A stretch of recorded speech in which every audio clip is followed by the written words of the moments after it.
বললাম না গাড়িটা আগে নিতে, আগে নাও। আরে ভাই কি করে আগে নিয়ে যাবো, গাড়ি খারাপ হয়ে গেছে তো। প্রবলেম দেখিও না, আগে গাড়ি ধাক্কা মারো, আগে নাও। তাহলে আপনারা একটু সাহায্য করুন। কেন, আমরা কেন হেল্প করবো? ও ও তাড়াতাড়ি। এই লোকটাকে আমি চিনি স্যার, তার মানে আমাদের ইনফরমেশন একদম সত্যি। তার মানে ওই রুট নামের কম্পিউটার হ্যাকার এখানেই থাকে। আর ওই রুট নিশ্চয়ই কোনো ভয়ঙ্কর প্ল্যানিং করছে স্যার। যাই হয়ে যাক, ওকে জীবিত ধরতে হবে, এটা জানার জন্য যে ওর মিশনটা কি। আর এই মিশনে তোমাদের দুজন সাইবার কপকেও কাজে লাগবে। তুমি ইয়েস স্যার। এই বাইরে গেটে দাঁড়িয়ে থাকবে। Okay sir. নজর রাখবে। চলো।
স্যার কেউ নেই।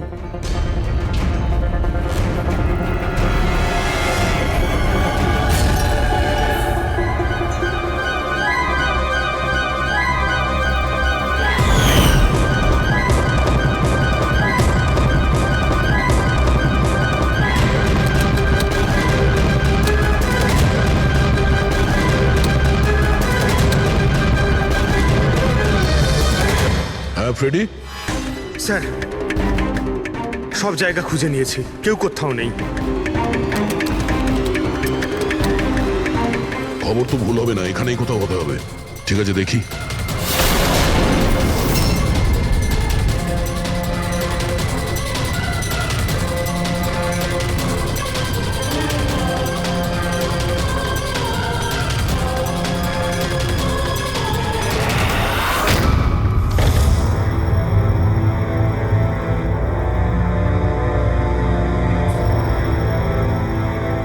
এখানে তো কেউ নেই।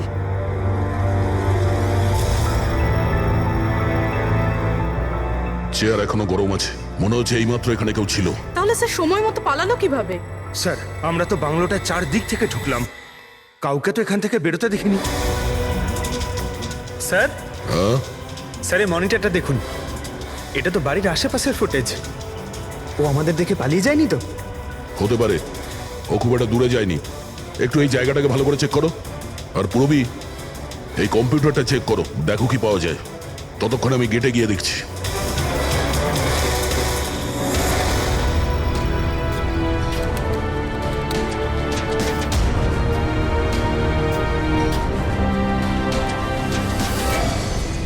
Mahesh, Mahesh, yes sir. এই রুট ভেতরে নেই, মনে হচ্ছে পালিয়ে গেছে। তুমি গেটেই ছিলে? স্যার আমি এখানেই দাঁড়িয়ে ছিলাম, আমি কাউকে পালাতে দেখিনি স্যার। এখান থেকে কেউ যায়নি? না স্যার। মেন গেট থেকে তো কেউ বাইরে যায়নি। বুঝতেই পারছি না এই রুট কোথা দিয়ে চলে গেল। স্যার বাইরে পিছনের দিক দিয়ে একটা গেট আছে, মনে হয় ওখান থেকেই পালিয়েছে। স্যার স্যার ওই কম্পিউটারটা পাসওয়ার্ড প্রোটেক্টেড, ব্যুরো নিয়ে যেতে হবে। স্যার এই রুট নিশ্চয়ই মারাত্মক মিশনটা শেষ করবার চেষ্টা করছে। এই রুটকে যে কোনো ভাবেই খুব তাড়াতাড়ি খুঁজতে হবে। 1 মিনিট। পুরো ঘরে কোথাও কার্পেট নেই, আর এখানে কার্পেট রাখা আছে, তার উপরে এই টুল। একটু সরাও এটাকে। স্যার স্যার এখানে তো একটা গুপ্ত দরজা। ফ্রেডি, তুমি এখানেই থাকো এদের সাথে, আমরা ভেতরে দেখছি।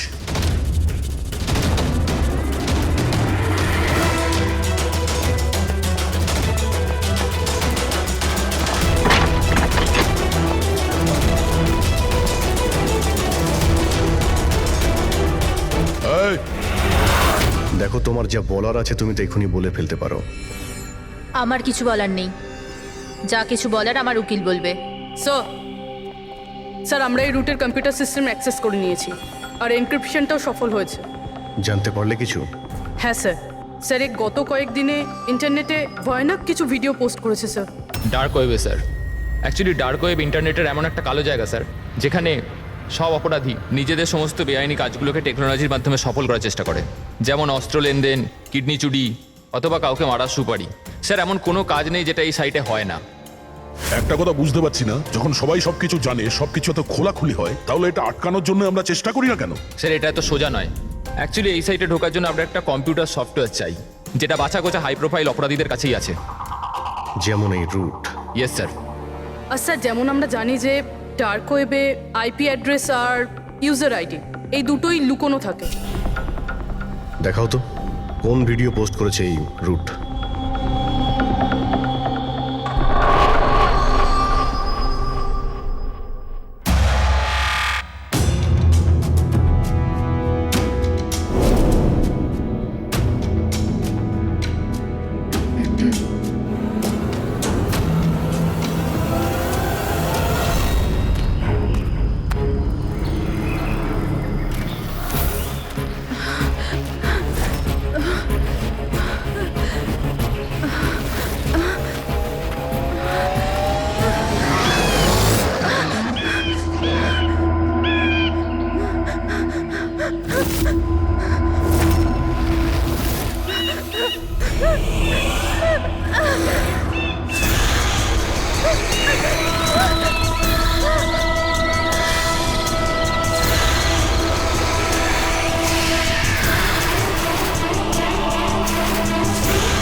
আরে এ তো কোনো ভূতের সিনেমার ভয়ানক সিন মনে হচ্ছে।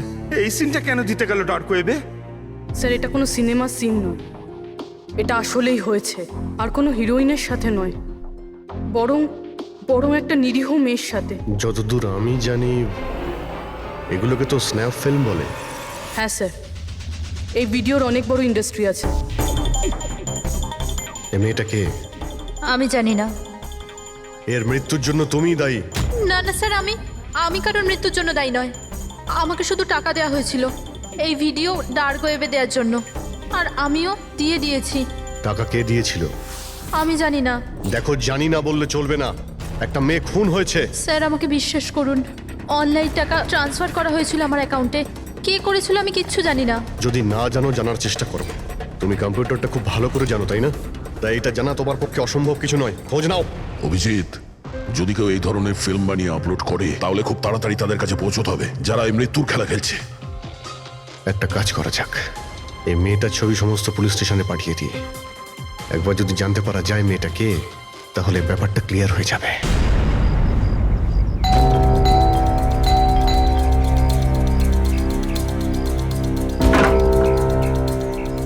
আগে বলুন, কাকে চাইছেন আপনারা?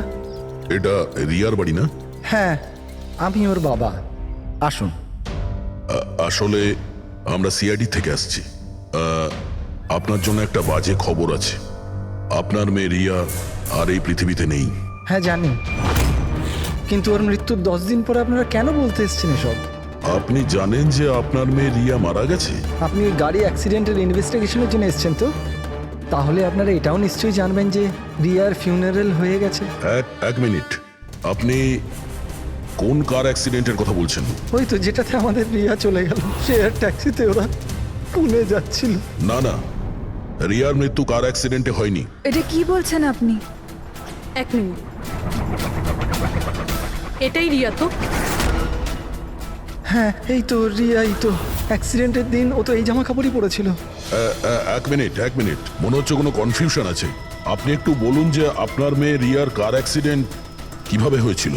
শেয়ার ট্যাক্সি করেও পুনে যাচ্ছিল, আরও 7 জন ছিল ওর সাথে। তারপর রাস্তাতেই ওদের গাড়িটার ভয়ঙ্কর অ্যাক্সিডেন্ট হয়ে যায়। পুরো গাড়িটাই ভয়ঙ্কর আগুনে পুড়ে যায়। মৃত ব্যক্তিদের তো মুখটাও ভালো করে চেনা যাচ্ছিল না। তাহলে আপনারা রিয়াকে কি করে চিনলেন? ওর জিনিসপত্র দেখে আমরা ওকে চিনতে পেরেছিলাম। আপনারা এটা বললেন না যে এই ছবি কবেকার? আসলে আমরাও জানি না যে এই ফটোটা কতদিনের, কিন্তু জানলেই আমরা আপনাদেরকে বলে দেবো। মনে হচ্ছে রিয়ার এই অ্যাক্সিডেন্ট দেখানোর জন্য করা হয়েছিল, ওর মৃত্যুর আসল কারণটা লুকানোর জন্য। স্যার, যদি রিয়ার কার অ্যাক্সিডেন্টটা একটা সাজানো ঘটনাই হয়, তাহলে বাকি যে 7 জন ওর সাথে গাড়িতে ছিল তারাও আবার রিয়ার মতোই মারা যায়নি তো? হতে পারে, ওদের ফ্যামিলির সঙ্গে কথা বলতে হবে। আমাদের ভাগ্য ভালো যে 7 জন অ্যাক্সিডেন্টে মারা গিয়েছিল তাদের মধ্যে একজনের শেষকৃত্য এখনো হয়নি। দেখা যাক ডক্টর সালুকে এই লাশ থেকে কি প্রমাণ বার করতে পারে। কিন্তু লাশটা এত বাজেভাবে জ্বলে গেছে যে মুখটা চেনা মুশকিল হবে। তোমাদের সন্দেহ একদম ঠিক। এ লাশ টনির নয়।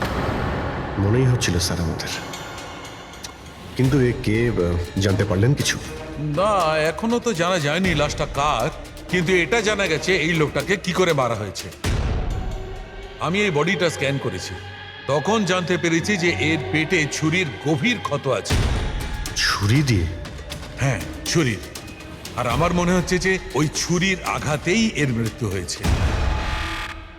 মানে একজনকে ছুরি দিয়ে খুন করা হয় আর তাকে টনি বলে এদের মধ্যে ঢুকিয়ে দেওয়া হয়েছে। ওই গ্যাং আসলে কি করতে চাইছে? আর এই লোকটার মৃত্যু 3 সপ্তাহ আগে হয়েছে। ও, এই কার অ্যাক্সিডেন্ট হয়েছে 10 দিন আগে? সেটাই তো। তার মানে কারটা যখন পোড়ানো হয়েছিল তার আগেই এই লোকটার মৃত্যু হয়েছিল। 3 সপ্তাহ ধরেও লাশটাকে রেখে দিয়েছিল যাতে ওই গ্যাং এই ভয়ানক খেলাটা খেলতে পারে। আচ্ছা দয়া, আমরা একটা কাজ করি, যেখানে অ্যাক্সিডেন্ট হয়েছিল আমরা সেখানে যাই আর খোঁজ নিয়ে দেখি এক্স্যাক্টলি কি হয়েছিল ওখানে। আমি তো মজা করে গাড়ি চালাচ্ছিলাম স্যার, আর রেডিওতে গান শুনছিলাম। তখনই হঠাৎ আমি জোরে একটা আওয়াজ শুনলাম। আমি সঙ্গে সঙ্গে আমার গাড়ি থেকে বেরোলাম আর দেখলাম যে আমার সামনের একটা গাড়িতে দাউ দাউ করে আগুন জ্বলছে। আমি বুঝতে পারছিলাম না যে আমি কি করব। আচ্ছা, এই ঘটনাটা কখন হয়েছিল মনে আছে তোমার? স্যার, আমার মনে হয় হয়তো বিকেল 5টার সময়। হ্যাঁ, এটা কি করে হতে পারে? স্যার, এক সেকেন্ড। স্যার, এই টোল ট্যাক্সের ফুটেজটা দেখুন। এখানে তো গাড়ি 3:30টার সময় ক্রস করেছিল, তাহলে এই জায়গাটা ওখান থেকে 20 কিলোমিটার দূরে স্যার। কিন্তু 20 কিলোমিটার রাস্তা অতিক্রম করতে 1.5 ঘন্টা তো লাগার কথা নয়।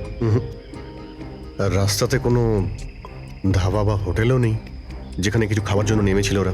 এক্স্যাক্টলি, ঠিক মতো হলে গাড়ি এখানে 4টের সময় পৌঁছে যাওয়ার কথা, কিন্তু এখানে অ্যাক্সিডেন্ট হয়েছে 5টার সময়।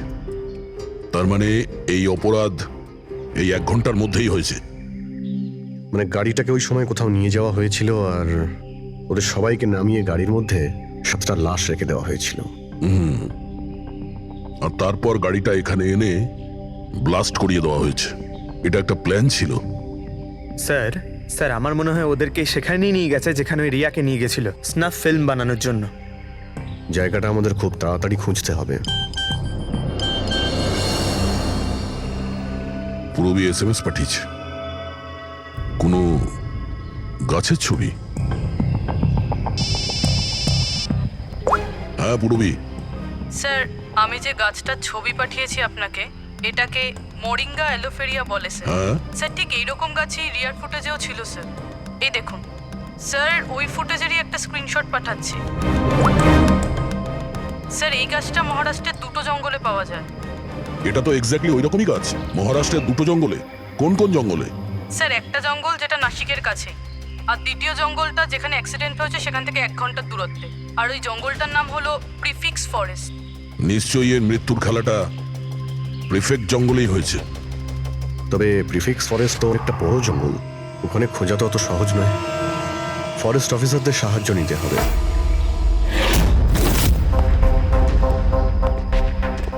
এই জঙ্গলে এই সমস্ত হচ্ছে, বিশ্বাসই হচ্ছে না। আপনাদের ইনফরমেশন কি একেবারে সত্যি অফিসার? দেখুন, আমরা শিওর না হলে তো এখানে আসতামই না, তাই না? আচ্ছা, আপনি বলুন যে কয়েকদিনের মধ্যে এরকম কোনো ঘটনা আপনারা দেখেছিলেন বা শুনেছিলেন? জঙ্গলের মধ্যে কিছু হয়েছিল? একদম নয়। আর এরকম কিছু হলে আমাদের নিশ্চয়ই চোখে পড়তো সেগুলো। ঠিক আছে, কোনো ব্যাপার না। যাই হোক, নিজেদের নিশ্চিন্ত হওয়ার জন্য আমরা একবার জঙ্গলে যাব। স্যার,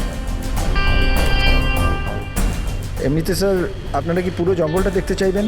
কারণ অনেক বড় এই জঙ্গলটা, এতে অনেকটা সময় লাগতে পারে। না না, আমরা পুরো জঙ্গলটা দেখতে চাই না। আমাদের জঙ্গলে সেই জায়গাতে নিয়ে চলুন যেখানে কেউ যাতায়াত করে না, কারণ প্রায় এই ধরনের জায়গাতেই অপরাধীরা অপরাধ করে। Okay officer. বিনোদ, মেঘনা, এনাদেরকে ওই জঙ্গলের ওই অংশগুলো দেখানোর দায়িত্ব তোমাদের, ঠিক আছে? হ্যাঁ sir. Yes sir. Sir 1 second. Sir এটা দেখুন, এটা হচ্ছে জঙ্গলের সবচেয়ে ঘন এবং নিস্তব্ধ জায়গা। আমার মনে হয় আমাদের এখান থেকেই শুরু করা দরকার। ঠিক আছে, দেখি।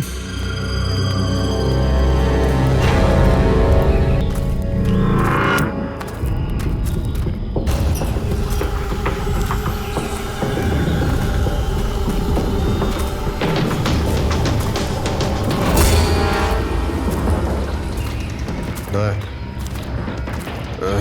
গাছের মধ্যে দেখলেন?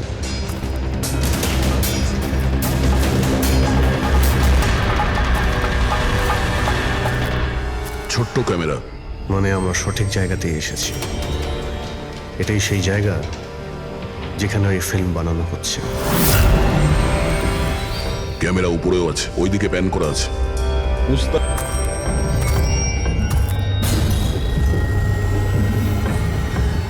দেখো, যদি ক্যামেরা থেকে কিছু জানতে পারা যায় ওদের আস্তানার ব্যাপারে। না অভিজিৎ, এ তো হাই অ্যান্ড ওয়্যারলেস ক্যামেরা। এর থেকে জানা মুশকিল যে এর মধ্যে যে স্টোরড ফুটেজ আছে সেটা ব্রডকাস্ট কোথা থেকে হচ্ছে। আর এই জঙ্গলে জানি না আর কত ক্যামেরা আছে। দেখা যাক, এরপর কোনো ক্যামেরা পেলে হয়তো সেটা থেকে জানতে পারবো।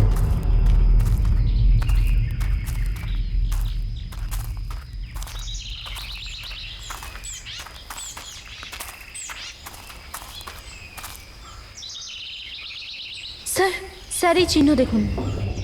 আমার মনে হচ্ছে আমাদের আগে এখানে কেউ এসেছিল। তার মানে আমরা সঠিক পথেই যাচ্ছি।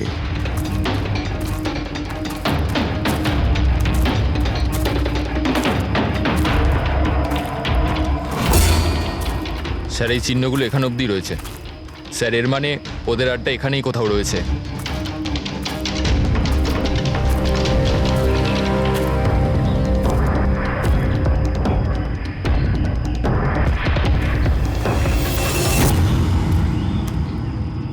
স্যার, স্যার তাড়াতাড়ি আসুন। এই, এক মিনিট স্যার।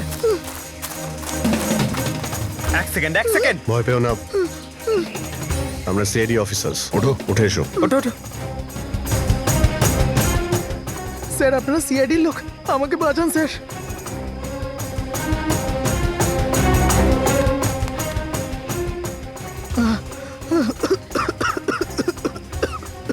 তুমি এখানে এলে কি করে? স্যার আমি জঙ্গল থেকে বেরোনোর রাস্তা পাচ্ছি না। স্যার ওই খুঁড়িটা এক এক করে সবাইকে মেরে দিয়েছে। তোমরা এখানে এলে কি করে?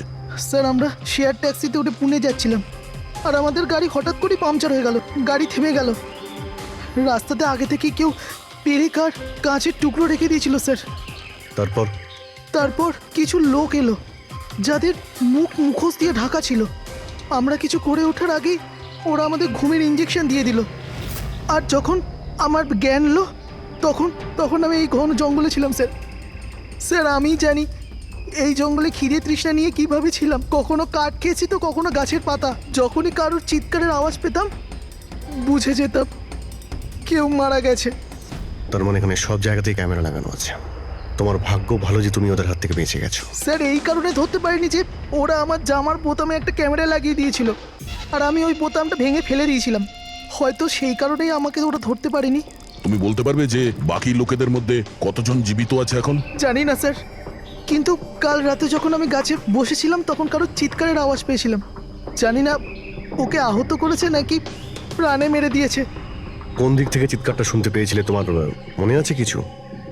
আমি তো এদিকের গাছে, হয়তো ওদিক থেকে এসেছিল স্যার।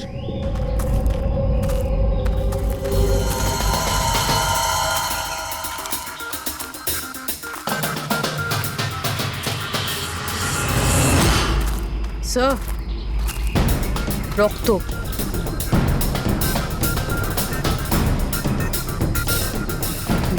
স্যার এখানেও আছে। মানে ওদের মধ্যে আহত কেউ এই দিকেই গিয়েছে। স্যার, স্যার এই দেখুন, রক্তের কিছু দাগ এদিকে গেছে। এইদিকেও রক্তের চিহ্ন রয়েছে আর এইদিকেও রয়েছে, দুই দিকেই রয়েছে, দুদিকেই দেখতে হবে। পঙ্কজ, পূর্বী, তোমরা এই দিকটা যাও, আমরা এই দিকটা দেখছি। বিনোদ, তুমি ওদের সঙ্গে যাও। আর হ্যাঁ, প্রত্যেক আধ ঘন্টা অন্তর আপডেট দেবে। হ্যাঁ, আপনি আসুন।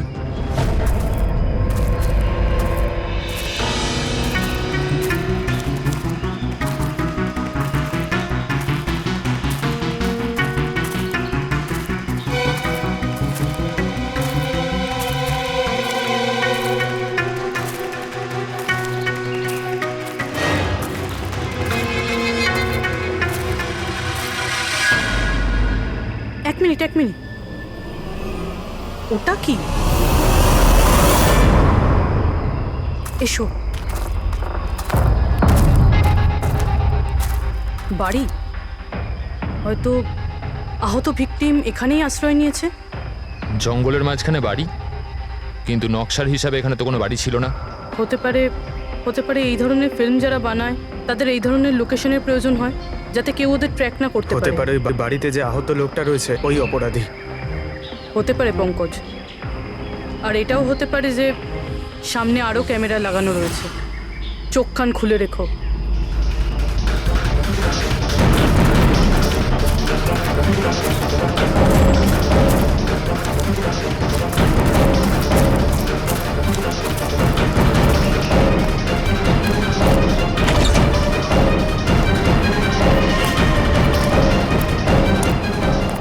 পঙ্কজ, টর্চ।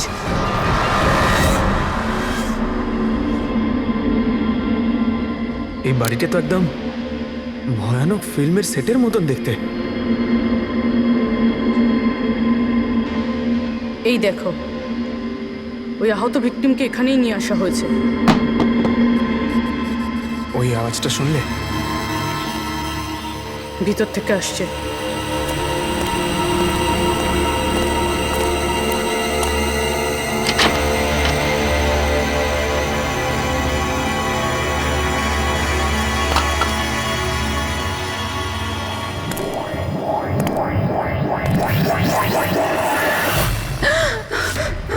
না, ছেড়ে দাও আমাকে যেতে দাও। বেরিয়ে এসো। না, আমার কাছে এসো না, আমি কিছু করিনি। দেখো, আমরা সিআইডি অফিসার, ভয় পেও না। এসো, কিচ্ছু হবে না তোমার। এসো এসো।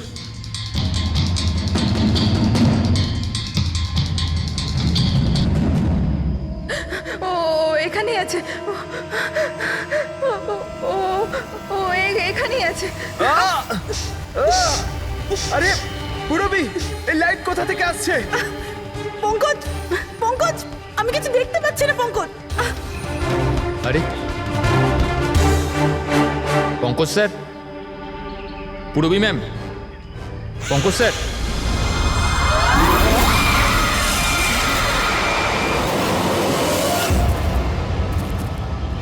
স্যার, রক্তের দাগ তো এখানে এসে শেষ হয়ে গেছে। কিন্তু এটা কি করে হতে পারে?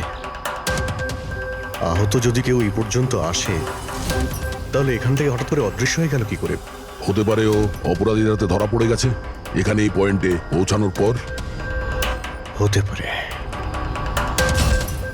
জানি না মোহিত ছাড়া আর কেউ এখানে বেঁচে আছে কিনা। 1 ঘন্টা হয়ে গেল, পুরবী আর পঙ্কজের এলো না, কোনো ফোন কল এলো না।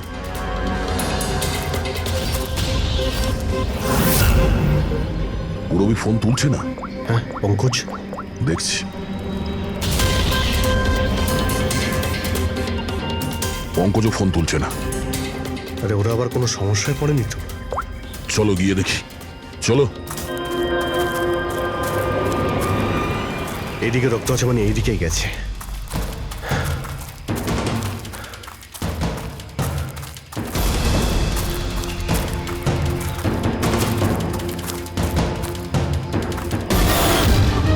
এই ঘরের ভেতর হতে পারে কেউ আছে, আমি ভেতরে গিয়ে দেখছি।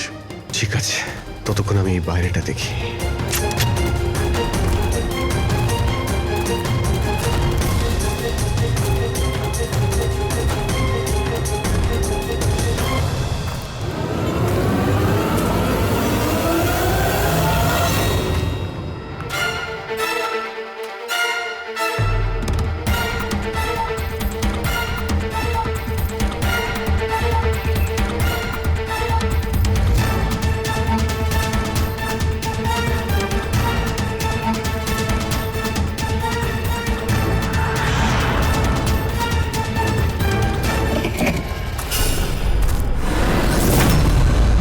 এ তো পঙ্কজের ব্যাগ।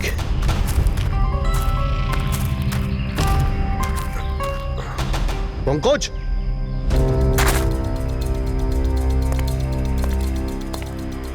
পঙ্কজ,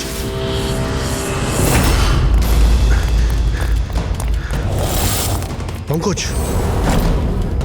পঙ্কজ, পঙ্কজ, কেমন আছো? ওঠো, স্যার ওঠো। কি হয়েছিল?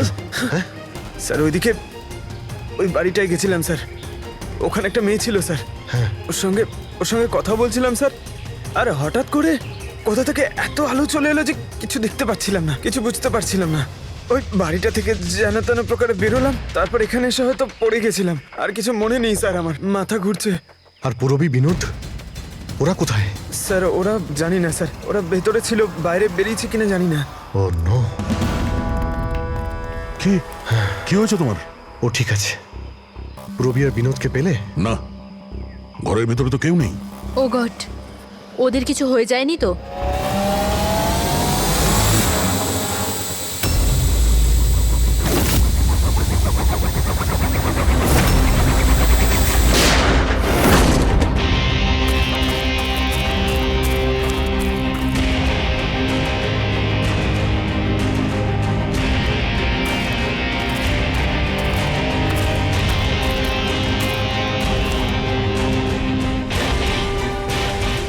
ব্যাপারটা তো খুব জটিল হয়ে যাচ্ছে। আমাদের ফিরে যেতে হবে, চলো। তার মানে দেখো দয়া, আমরা জানি না এখানে কতজন অপরাধী আছে, কতগুলো ক্যামেরা আছে এখানে, কতগুলো অস্ত্র আছে ওদের কাছে। তাছাড়া আমাদের উপরে নজরও রাখছে ওরা। তাই আপাতত কোনোভাবেই ওদের সঙ্গে আমরা পেরে উঠবো না। আর পুরবী, ওকে এখানে একলা ফেলে চলে যাবো আমরা? হ্যাঁ দেখো দয়া, পুরবীকে হয়তো ওরা কোথাও আটকে রেখেছে। পুরবীকে বাঁচাতে গেলে আমরা তো কেউই বাঁচবো না। অভিজিৎ, কি হয়ে গেছে তোমার? কিছু মনে আছে সিআইডিতে আমাদের প্রথমে কি শেখানো হয়েছিল? এটাই কি সবার আগে নিজের বন্ধুকে পেছনে ফেলে এসো না, যদি বেঁচে থাকে কিংবা মরে যায়। আরে দয়া, সবকিছু রুল বুক অনুযায়ী করা যায় না। আমাদের এটাও শেখানো হয়েছিল প্রেজেন্স অফ মাইন্ডের ব্যবহার করতে। তাই এইরকম পরিস্থিতিতে আমাদের তো আই এম সরি, তোমার এই চিন্তা ভাবনায় আমি এগ্রি করছি না। আই এম সরি, তুমি যদি যেতে চাও চলে যাও। পুরবীকে ছাড়া আমি এই জঙ্গল থেকে বেরোতে পারবো না। দেখো দয়া, জেদ করো না। আমরা এটাও জানি না যে পুরবী বেঁচে আছে নাকি ও কোথায় আছে এখন। অভিজিৎ, ও একজন সিআইডি অফিসার, এত সহজে হার মানবে নাও। বেচারি একাই লড়ছে ওই অপরাধীদের সঙ্গে। আর এখন যখন আমাদের সব থেকে প্রয়োজন ওর, আমরা পেছন ঘুরিয়ে চলে যাব। প্রয়োজনীয় এটাই যে যারা ওদের হাতে এখনো ধরা পড়েনি তাদেরকে আমরা যেন বাঁচাতে পারি, ব্যাস। দেখো দয়া, তুমি পুরবীর কথা বাদ দাও আর এখন চলো আমার সঙ্গে। আমরা পরে আবার প্ল্যান করে এখানে ফিরে আসবো, এখন চলো। এর হলোটা কি? এই ধরনের বিহেভ করছে?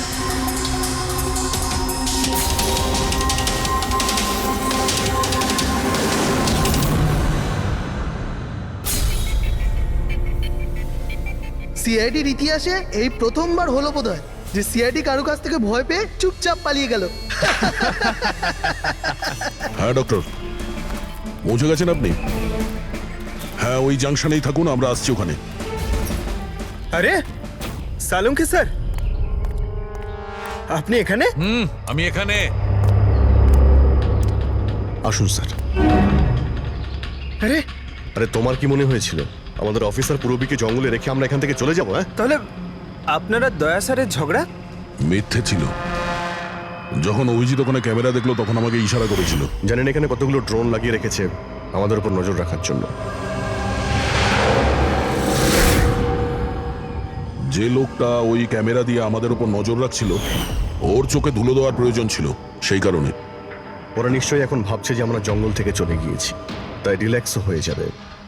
ওদের উপরে অ্যাটাক করার এটাই ভালো সুযোগ। অভিজিৎ, এই নাও, এইটা তুমি চেয়েছিলে। এটা আবার কি ডিভাইস স্যার? এটা হচ্ছে জ্যামার। আশেপাশে এই এরিয়ায় যত ক্যামেরা আছে সব জ্যাম হয়ে যাবে।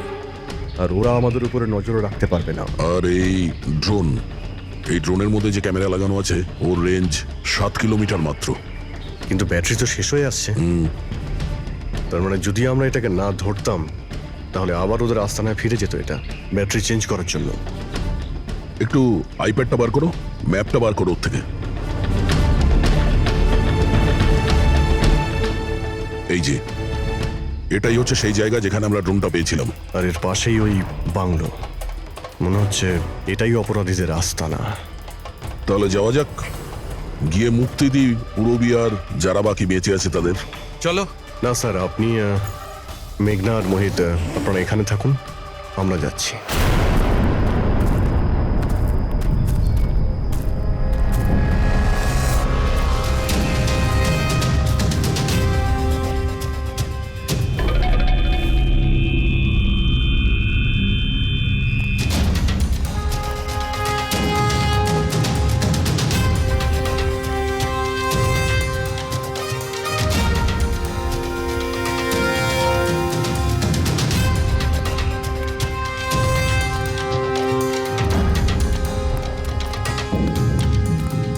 আরে ভাই, সিস্টেমটা বন্ধ হয়ে গেল কি করে? দেখ না একটু, ভিতর থেকে আওয়াজ বন্ধ কি আসছে। করে হলো পুরো সিস্টেম?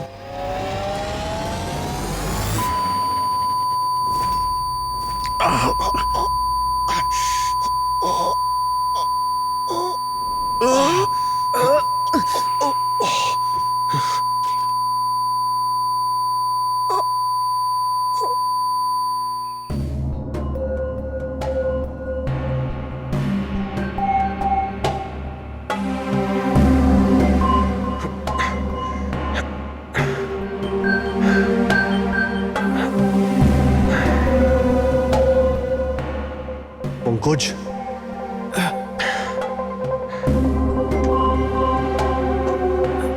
পঙ্কজ, আমাদের ওয়েলকাম জানানোর পুরো বন্দোবস্ত ওরা করে রেখেছিল। স্যার, এরা যদি আমাদের মারতে চাইতো তাহলে আগেই মারতে পারতো। আমাদের আমাদের মারতে গিয়ে কি এরা ভিডিও শুট করতে চায়?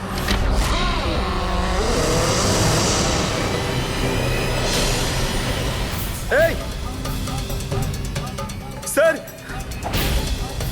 দাঁড়াও।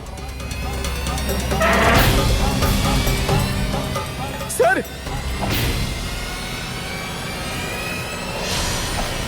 এটা আমি পঙ্কজ। পূরবী, তুমি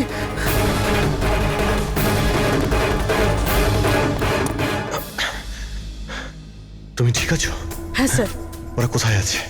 স্যার ওদিকে।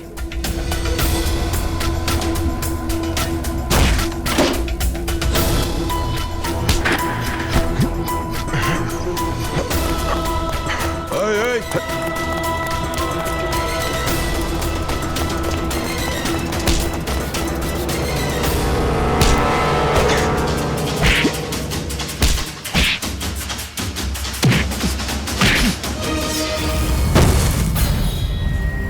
স্যার চল চল।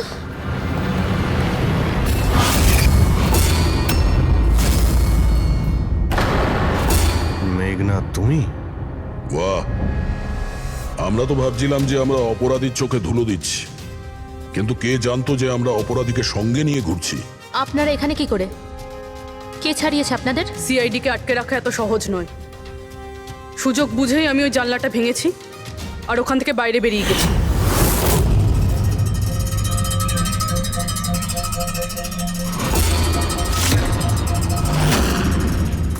তারপর আমি তাদেরই পিছু নিলাম যাদেরকে তুমি পাঠিয়েছিলে আমাকে খোঁজার জন্য।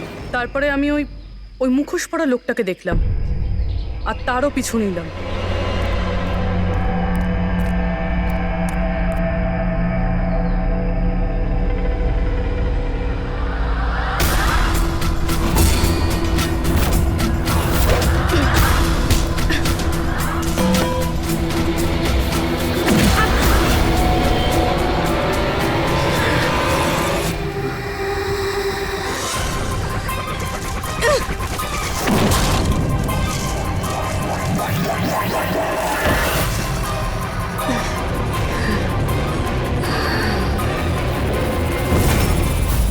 কিছুক্ষণ বাদে যখন আমার জ্ঞান এলো তখন আমি দেখলাম যে কিন্তু আমি বাকি অফিসারদের কাছে পৌঁছানোর আগেই তোমার এই সনিক বুমের আওয়াজে ওনারা সবাই অজ্ঞান হয়ে যান। ওটা তো আমার ভাগ্য ভালো ছিল যে আমি দূরে ছিলাম, তাই ওটার আওয়াজে কোনো প্রভাব পড়েনি। আর তারপরে আমি ভাবলাম যে ওই মুখোশটাকেই আমার অস্ত্র করলে কেমন হয়। যে নিষ্ঠুরতার সঙ্গে তুমি মানুষদের মেরেছো, তুমি তো নারী হওয়ার যোগ্যই না। এখন এটা বলো যে তুমি এগুলো কেন করেছো? এই সব কিছু আমি টাকার জন্য করেছিলাম। যত টাকা আমি এই কাজের জন্য পেয়েছিলাম না, অত টাকা তো আমি আমার জবে 5 বছরেও পাইনি। আর এমনি তো কি যায় আসে, রোজ এত লোক মরে আরো 2-4 জন মরে গেলে কি হবে? তুমি হয়তো জানো না যে তুমি কতটা অসুস্থ। বাকিরা কোথায় যারা তোমার সঙ্গে ছিল? আমি কারুর কোনো ক্ষতি করিনি স্যার, এতটাও বাজে নই আমি। আর এমনিতেও আমি কোনো খুন নিজের হাতে করিনি। আমাকে তো একজন মহিলা কোটিপতি হওয়ার অফার দিয়েছিল আর আমি সেটা অ্যাকসেপ্ট করেছি। কোন মহিলা? খুব খুব অদ্ভুত নাম ছিল ওর।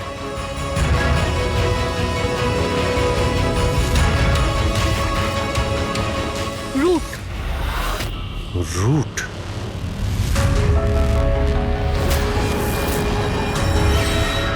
তাহলে রুটই হলো এই সব কিছুর মাস্টারমাইন্ড। এখন ও এগুলো কেন করেছে ওর জবাব তো ওই দেবে। আর তোমার কথা বলতে গেলে আইন তোমাকে কঠিন থেকে কঠিনতম সাজা দেবে।